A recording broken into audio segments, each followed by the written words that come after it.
The hum of the archival scanner was a dull, persistent drone in Leo's ears, a sound he had come to associate with the slow, meticulous work of dead languages. Before him, holographic glyphs from the long-vanished Zenther culture spun slowly, their meanings just beyond his grasp. He rubbed his tired eyes, feeling the strain of a 12-hour shift. The verb conjugation here makes no sense, he muttered, more to himself than to his partner. It implies a transactional exchange, but the subject is a celestial body, Anya. The Kylithy xenoanthropologist assigned to this joint project leaned over his shoulder. Her presence was always accompanied by a subtle scent of ozone and night-blooming flowers. Her skin, the color of polished obsidian, seemed to absorb the lab's light, while her eyes, large and luminous like pools of molten silver, scanned the text. "You are thinking like a human," she said, her voice a soft, melodic contrast to the scanner's hum. To the Zenther, a star was not a thing to be observed, but a partner to be bargained with. Light for life. The transaction is metaphorical. Leo sighed, a frustrated but good-natured sound. Metaphors are a linguist's nightmare. Give me solid nouns any day. He stretched, his chair groaning in protest. I think my brain is fried. We've been at this for 9 days straight. Anya offered a small, understanding smile. Her people were renowned for their stamina and intense focus, traits Leo simultaneously admired and found exhausting. A break would be logical. The patterns will not change while we rest, logical. But my curiosity isn't, Leo said, standing up and pacing the small, cluttered lab. He stopped before a large viewport, staring out at the swirling nebula that painted the void with impossible colors. The Deep Space Research Station was isolated, a tiny bubble of life and light in an infinite dark. It made for intense working relationships. He turned back to Anya, who was now studying the glyphs with an unnerving stillness. He felt a surge of gratitude for her. She was brilliant, patient, and never once mocked his human limitations. In the close quarters of the station, he'd found himself noticing more about her: the elegant way she moved, the subtle shift in her silver eyes when she was puzzled, the quiet dignity that she carried like a cloak. "You know," he said, wanting to break the scholarly tension, "I really couldn't have cracked the third declension without you. Your insight into their cultural context. It's amazing. Thank you." He meant it as a simple, professional compliment, but wanting to add a touch of personal sincerity, he recalled a phrase from the basic Kylithy cultural primer he'd studied. It was a formal expression of deep respect and gratitude, used sparingly. He placed his hand over his own heart, a human gesture he hoped would translate, and spoke the words carefully. Katharavazandala. The effect was instantaneous and catastrophic. Anya froze. The data slate she was holding slipped from her fingers and clattered onto the metal floor. The sound shockingly loud in the quiet lab. Her silver eyes widened, the pupils dilating into black pools of sheer shock. The subtle, bioluminescent freckles that dotted her temples and cheekbones, usually a soft blue, flared into a brilliant, pulsating gold. "Anya, are you okay?" Leo took a step forward, concerned. Had he accidentally insulted her? Mispronounced the phrase so badly it became a curse? She stared at him, her mouth slightly agape. A tremor ran through her slender frame. You do not know what you have just said," she whispered, her voice trembling. "I said Katharavazandala," Leo repeated, confused. "It's a sign of respect, right? For a valued colleague?" A sound escaped her lips, something between a sob and a disbelieving laugh. "A colleague. Leo, that is the Van Kai, the vow of eternal bond. It is the most sacred phrase in my language. It is a proposal of marriage." The world tilted. Leo's brain desperately tried to reprocess the last 30 seconds. What? No, that can't be right. The cultural database listed it as a formal thank you.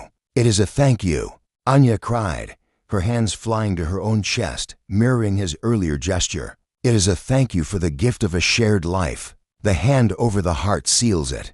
By our oldest laws, you have just claimed me as your life mate." Leo's knees felt weak. He grabbed the edge of a console to steady himself. "Anya, that's insane. I was just being nice. It was a linguistic blunder, a Xenolinguist's blunder. The intent is secondary to the act," she said, her voice gaining a desperate intensity. The words, spoken with the heart touch, initiate the bond. It is recorded in our spiritual, our legal records. It cannot be undone. Her fierce, shocked expression then cracked, and something vulnerable and terrifyingly hopeful shimmered in her eyes. You truly did not know. Of course I didn't know. Leo's voice was higher than he intended. Do you think if I was planning to propose, I'd do it over a broken verb conjugation about a star? I'd at least get you a ring. Or a new data slate. He gestured wildly at the one on the floor. Anya took a shuddering breath, the golden glow of her freckles beginning to stabilize into a slower, rhythmic pulse. She looked at him, really looked at him, seeing the pure, unadulterated panic on his face. The initial shock in her own eyes began to recede, replaced by a dawning, complex mix of emotions, embarrassment, anxiety, and a flicker of something else he couldn't name. I see, she said, her voice quieting. She wrapped her arms around herself. For a moment, I thought. She trailed off, shaking her head. It does not matter what I thought. The fact remains. According to my people's customs, and by the galactic statutes they adhere to, we are now betrothed. The word hung in the air between them, heavy and absolute. Betrothed. Leo looked at the stunning alien woman standing across from him, her obsidian skin glowing with the evidence of a bond he never meant to create. He thought about the long, quiet conversations they'd shared, the way he'd started looking forward to their shifts together, the way her calm presence had become a steadying force in his life. He had undeniably been growing fond of her. But this was a quantum leap he wasn't prepared for.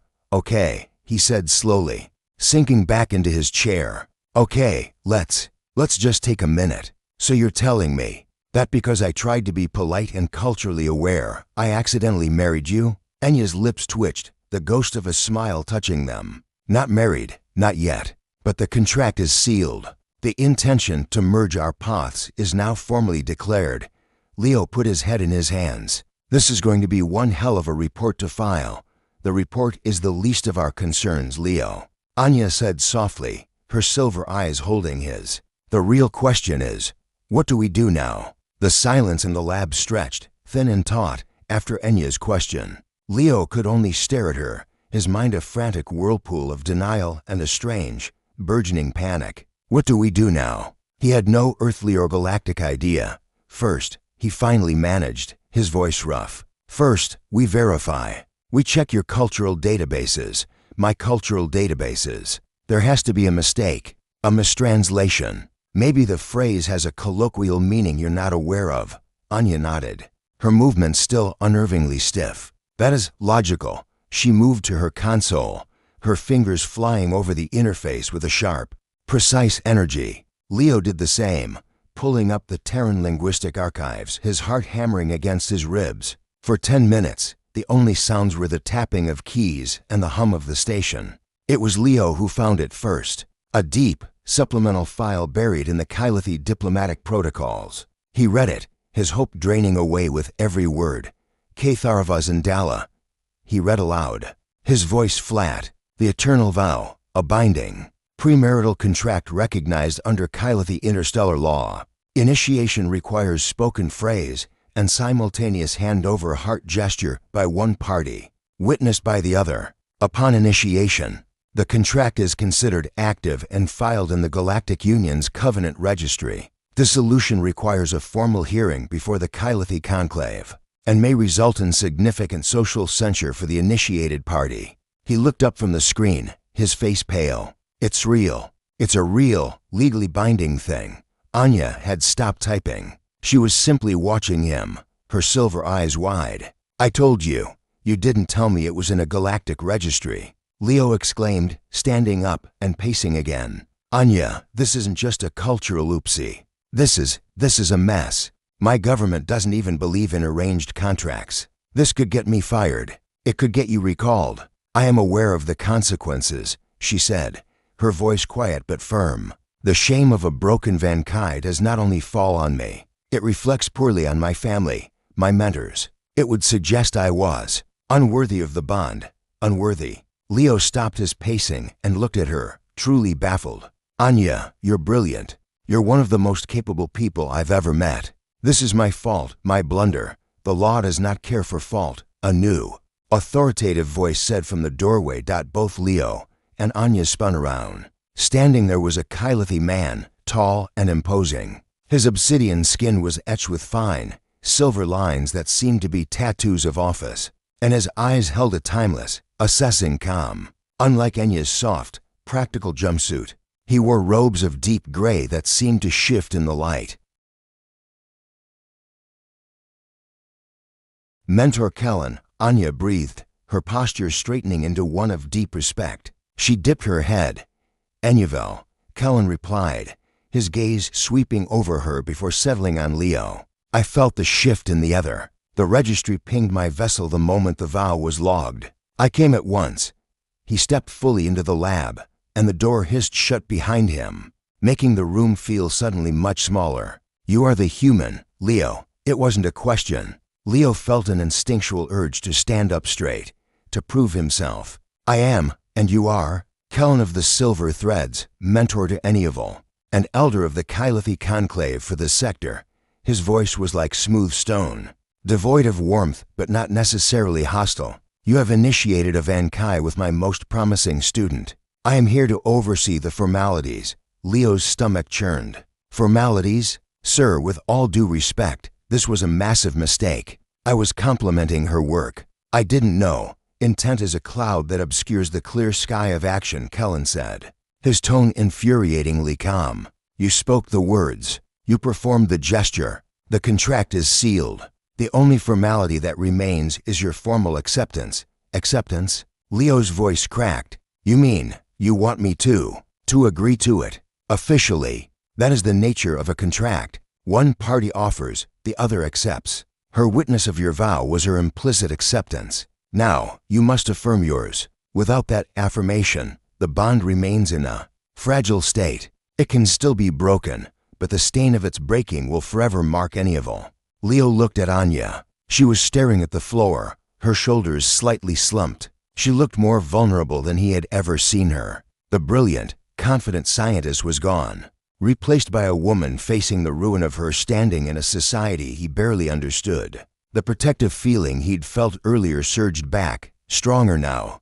And if I do? Leo asked quietly. If I affirm it? Then the bond is solidified, Kellen said. You will be recognized as Enyavel's pledged partner. You will be expected to learn our ways, to undergo the courtship rituals, and in 1 standard year's time, to participate in the union ceremony. A year. Leo's head swam. He looked at Anya, really looked at her. He thought of the long hours they'd spent together, the easy camaraderie, the way her mind worked in beautiful, parallel lines to his own.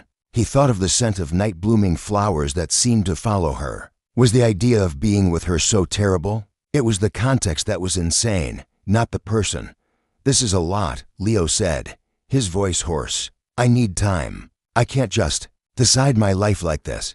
Kellen studied him for a long moment. You have 1 cycle of the station's rotation, 24 of your hours. I will return then for your answer. He turned to Anya. Enyavel, you will prepare the affirmation chamber. The human must make his choice in the proper environment.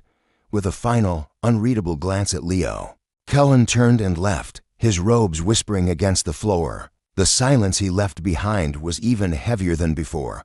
Anya finally looked up, her silver eyes glistening. Leo, I am sorry. I should have stopped you.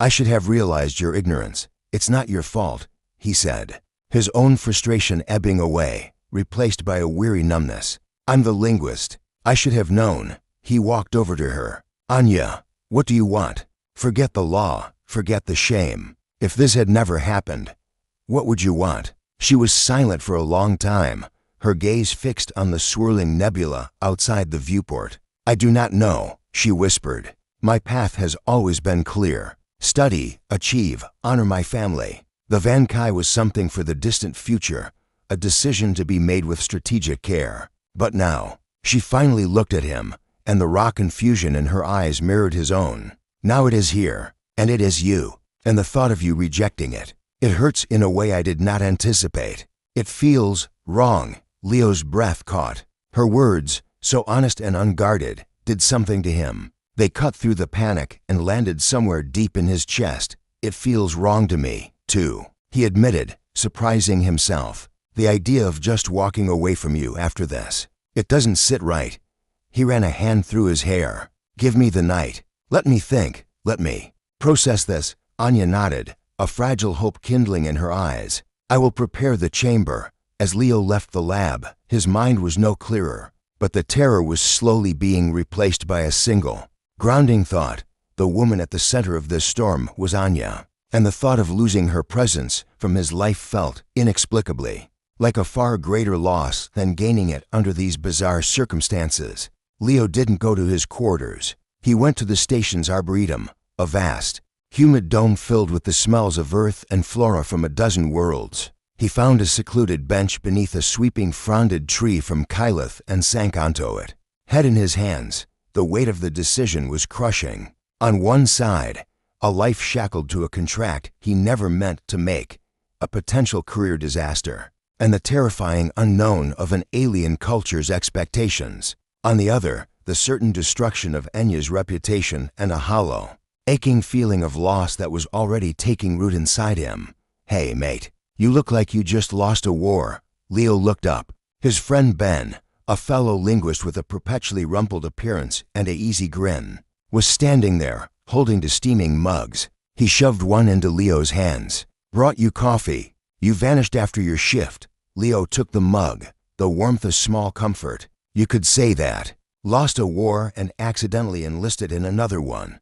Ben sat down beside him. Sounds like a story. Try me, so Leo told him. He spilled the entire, ludicrous tale, the phrase, the gesture, Enya's shocking confession. The arrival of the intimidating mentor Kellen, the Galactic registry, the ultimatum. When he finished, Ben was silent for a full minute, just sipping his coffee. Blimey, Ben finally said, letting out a low whistle. You really know how to complicate a research assignment, don't you? Helpful, Ben. Very helpful, right? Sorry. Ben leaned forward, his expression turning serious. Okay, let's cut through the interstellar legalese. Forget the contract. Forget the scary old alien. Look me in the eye and tell me, do you fancy her? Leo opened his mouth to deliver an automatic denial, then stopped. He thought of Enya's smile, the one she reserved for when he finally untangled a particularly naughty translation. He thought of the way her silver eyes would light up with excitement over a new discovery. He thought of the quiet, comfortable silences that felt more meaningful than any conversation. I don't not fancy her, he said, lamely. Ben rolled his eyes. Brilliant. A resounding endorsement. Let me rephrase. If she were a human woman, and you'd met her in a pub, and you'd been working together for weeks, and found her brilliant and beautiful, would you have asked her out by now? The question, stripped of all the cosmic absurdity, was startlingly clear. Yes, Leo admitted quietly. I think I would have. There you go, then, Ben said, as if it were the simplest thing in the world. The universe, in its infinitely weird wisdom, just gave you the push you were too timid to give yourself. Yeah, the packaging is insane, but the core of it, you like her. She clearly likes you, or she wouldn't be so gutted about you potentially rejecting this bond.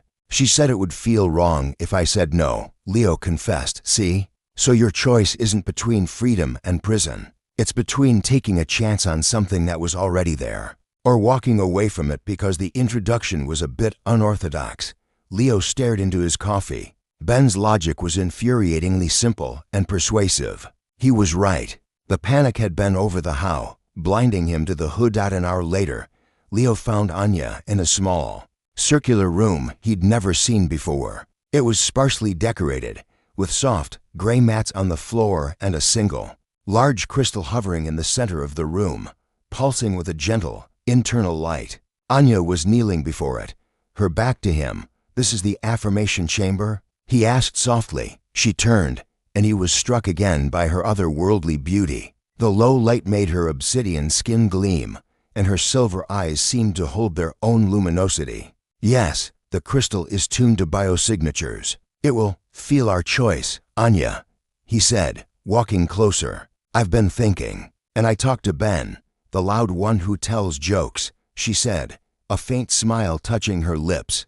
That's him. He helped me see something. This contract, this bond, it's terrifying, but you're not. He knelt down in front of her, mirroring her posture. I don't want to walk away from you. The idea of you leaving this station in shame, of never seeing you again, that's what truly frightens me. Her breath hitched. What are you saying? I'm saying that I don't know if I can love you the way your culture expects. Not yet. But I know I want the chance to try. So, I have a proposal of my own. She tilted her head, curious. A proposal? Before I give my answer to Kellen, I want us to have a real courtship. A human one. Well, our version of one. I want to take you out. On a date. Several dates. I want to get to know you, Anya. Not as my research partner, and not as my bound life mate, but as a woman I'm deeply intrigued by. If, after that, you still want this bond, and I feel I can commit to it, then I will affirm it, willingly. Anya stared at him, her luminous eyes wide with surprise. Then, a real, genuine smile bloomed on her face, so bright it seemed to light up the entire dim room. A courtship, she repeated, as if tasting the word. You wish to date me? I do, Leo said, his own smile forming in response. Is that allowed? In the rules of the Van Kai? The rules are silent on the matter of dates, she said, her smile turning playful. But I find the concept highly agreeable. At that moment, the crystal in the center of the room, which had been pulsing with a soft white light, suddenly flared into a warm, rosy gold. Both of them looked at it, then back at each other. I think it approves, Leo whispered. Anya reached out, her fingers gently brushing against his. A jolt, not of electricity, but of pure, warm connection, passed between them. Then let us begin. Their first date was in the Arboretum. Leo brought a picnic of synthesized foods, and they laughed as Anya tried a cheese sandwich for the first time, her face a comical mask of confusion and polite distaste. He learned she loved the sound of terrestrial rain and had a secret passion for composing complex mathematical poetry. Their second was in the station's observatory. She showed him the constellations of Kylith, telling him the myths behind them, stories of woven light and sonic weavers, so different from Greek heroes and monsters. He held her hand, and it felt natural, right? The third date was simply a walk through the station's main concourse, but it felt different. They were no longer just Leo and Anya, the linguist and the anthropologist. They were a couple, a human and a Kylithi, hand in hand. They received stares, some curious, some disapproving. The unraveling began with a formal summons. Commander Evans, the station's stern-faced human administrator, wanted to see Leo. Hail. Evans began, not offering Leo a seat. I've been made aware of a situation regarding a certain binding contract with the Kylithi anthropologist. Leo's heart sank. Sir, it's a personal matter. It stopped being personal the moment it hit the Galactic registry. Son, Evans said flatly, Terran Coalition does not recognize coerced marital contracts, especially those initiated under dubious cultural pretenses. It's a breach of ethical protocols. It wasn't coerced. It was a mistake, and we are handling it, are you? Evans leaned forward. Because from my desk, it looks like you're being pressured into a union with a citizen of a powerful galactic government. A union that could compromise your objectivity, your position on this station, and potentially Terran security interests. That's ridiculous. Leo shot back, anger flaring. Anya would never. It doesn't matter what she would or wouldn't do, Evans interrupted. What matters is policy. I'm reassigning you. Effective immediately. You're being transferred to the linguistics outpost on Tau Ceti. It's a 6-month tour. That should be enough time for this bond to fizzle out. Leo felt the world drop out from under him. Tau Ceti was on the other side of explored space. It was a silence, a separation. It would be the end of everything he and Anya were building. You can't do that, Leo said, his voice trembling with rage. I can, and I have. Your transport leaves in 48 hours. That is all. Hail. Leo stormed out of the office, his mind reeling. He went straight to Enya's quarters. When he told her, the light in her silver eyes dimmed. They are taking you away, she whispered, the pain in her voice a physical blow to Leo's chest. They're trying to, he said, grabbing her hands. Anya, listen to me. I'm not going. I'll resign first. Leo, no. Your career, my career is words. It's connections. And the most important connection, I've ever made is standing right in front of me." He cupped her face. "Commander Evans thinks this is about policy and security. Kellen thinks it's about tradition and law. But they're both wrong. This is about you and me, and I'm not letting them decide for us." The confrontation happened in the station's command center. Leo, with Anya at his side, faced Commander Evans. A few hours later, Kellen arrived, his expression unreadable. "This is an internal Terran matter," Evans stated. "And Ennival is Kylothi," Kellen countered. "Her bond is a Kylothi matter. You cannot sever it by sending the human away. I am not a piece of cargo to be fought over." Enya's voice, usually so melodic, rang with sharp authority. She stepped between them. "Commander Evans, my relationship with Leo is consensual. Mentor Kellen, our courtship is our choice. We will not be separated by your decrees." Leo felt a surge of pride so fierce it stole his breath. He stepped forward, standing shoulder to shoulder with her. "She's right. I'm not accepting the transfer. I am formally resigning my commission with the Terran Coalition's Xenolinguistic Corps." Evans looked stunned. "Hail, that's a 10-year career down the drain. And I am formally refusing the Conclave's directive to return to Kyloth for isolation training," Anya added, looking directly at Kellen. "I will not have our bond forged in a vacuum. It will be built here, in the real world, on our terms." Kellen's stern face was impassive, but Leo saw a flicker of something respect in his ancient eyes. "This is most irregular." "Love is irregular, Mentor," Anya said softly, her hand finding Leo's. "It does not follow a manual." For a long moment, the only sound was the hum of the station's life support. Then Evans let out a long, weary sigh. "You're both making a terrible mistake." "It's our mistake to make," Leo said, his voice firm. He looked at Anya, and the love he had been discovering over their dates solidified into an unshakable certainty. "And we're making it together." They held their ceremony in the affirmation chamber, but it was nothing like the formal, somber event Kellen had envisioned. The hovering crystal was there, but so was Ben, grinning like a fool, and a few other close friends from the station. There were no official robes, no prescribed rituals from either of their worlds. Leo stood before Anya, dressed in his simple, civilian clothes. He took both her hands in his. "Anya," he began, his voice clear and steady. "I don't have an ancient phrase for this. I only have my own words. On my world, when people care for each other, they make promises. They promise to stand by each other, to support each other's dreams, to be a comfort in hard times and a partner in joy."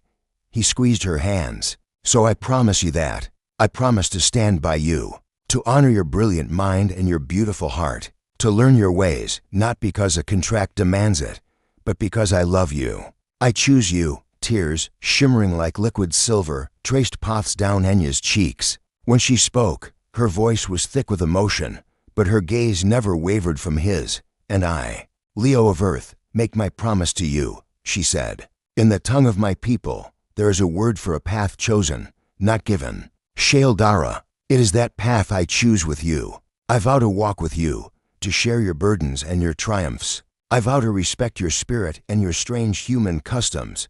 A small, watery smile broke through. "I vow to always be your partner in discovery, whether the mystery is a dead language or the shape of our life together. I love you. I choose you." As they finished speaking, the crystal in the center of the room didn't just glow. It erupted in a symphony of light. The soft white light blazed into a brilliant, swirling tapestry of gold and sapphire blue, their two colors intertwining, dancing around each other before merging into a single, radiant, violet-white beam that filled the chamber with a warm, loving light. It was a light the crystal had never shown before. Ben whooped, and the small crowd broke into applause. Even Kellen, standing solemnly to the side, gave a slow, deep nod of acceptance. The bond was affirmed, not by law, but by love. In the months that followed, Leo and Anya did not become ambassadors or political symbols. They became freelancers. Using their combined expertise, they founded a small, independent translation service, specializing in bridging the gap between human and Kylothi interests. Their reputation built on trust and an understanding deeper than any database could provide. One evening, as they stood on the observation deck of their new, shared ship, watching the stars streak by, Leo held Anya close. You know, he said, for a Xenolinguist's blunder. It turned out pretty perfectly. Anya leaned her head against his shoulder, her obsidian skin warm against his. It was not a blunder, Leo, she said softly. It was the universe correcting our course. You were just the one brave enough to say the words first. He turned her in his arms and kissed her, under the light of a million distant suns. A human and a Kylothi, no longer bound by an accidental contract, but by a choice that had become the most important discovery of their lives.